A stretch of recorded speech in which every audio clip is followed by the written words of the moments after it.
రాష్ట్ర స్థాయి ప్రతినిధుల్ని పంపిస్తే ఒకసారి కూర్చొని గౌరవ ముఖ్యమంత్రి శ్రీ చంద్రబాబు గారి దృష్టి కూడా తీసుకెళ్ళి దానికి ఎలాంటి చర్యలు తీసుకోవాలో మేము తీసుకుంటామని తెలియజేసుకుంటాం. Thank you.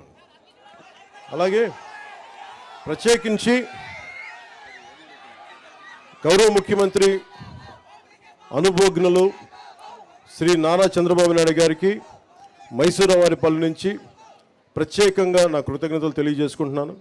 ఎందుకంటే ఒక పంచాయతీరాజ్ ఆధ్వర్యంలో మొదలుపెట్టింది ఈ రోజున రాష్ట్ర మొత్తం మీద అన్ని ఎమ్మెల్యేసు చంద్రబాబు గారితో సహా గౌరవ ముఖ్యమంత్రి చంద్రబాబు గారితో సహా అందరూ మంత్రివర్గం కూడా పాల్గొనేలాగా చేయడానికి చంద్రబాబు గారు బాధ్యత తీసుకున్నందుకు ప్రత్యేకించి గౌరవ ముఖ్యమంత్రి శ్రీ చంద్రబాబు గారికి ధన్యవాదాలు తెలుపుకుంటున్నాను. అసలు మనకి డబ్బులు రావాలి, ఇన్ని వేల కోట్లు రావాలి, మన అమరావతి రాజధానికి 15,000 కోట్లు ఇవ్వాలన్నా, ఈ రోజున మనకి 991 కోట్లు రావాలన్నా ఇది కేంద్ర ప్రభుత్వం సహకారం లేదే జరగదు.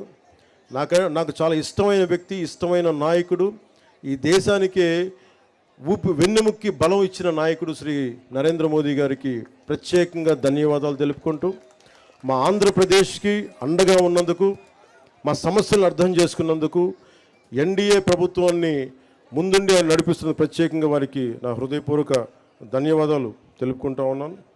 ఈ రోజున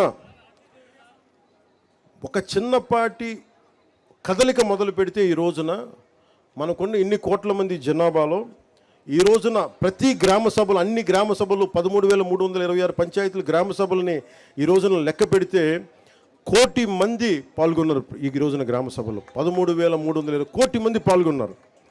అంటే ఈ శక్తి మీది, ప్రజాస్వామ్యం తాలూకు శక్తి ఇది.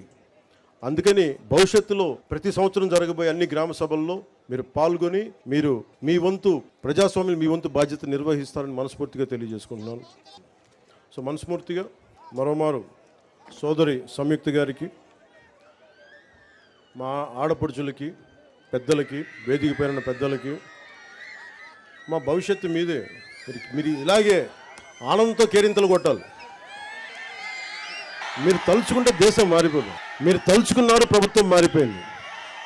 మీరు తలుచుకుంటే, మీరు అండగా నిలబడితే మాలాంటి వాళ్ళందరికీ ఆంధ్రప్రదేశ్ని మనకి భారతదేశంలోనే ప్రతి ఒక్కరు తల ఎత్తి పైకి చూసేలా, ఆంధ్రప్రదేశ్ వైపు చూసేలా చేస్తామని మనస్ఫూర్తిగా తెలియజేసుకుంటూ మీ అందరికీ పేరు పేరున ధన్యవాదాలు తెలుపుకుంటూ సెలవు తీసుకుంటున్నాను.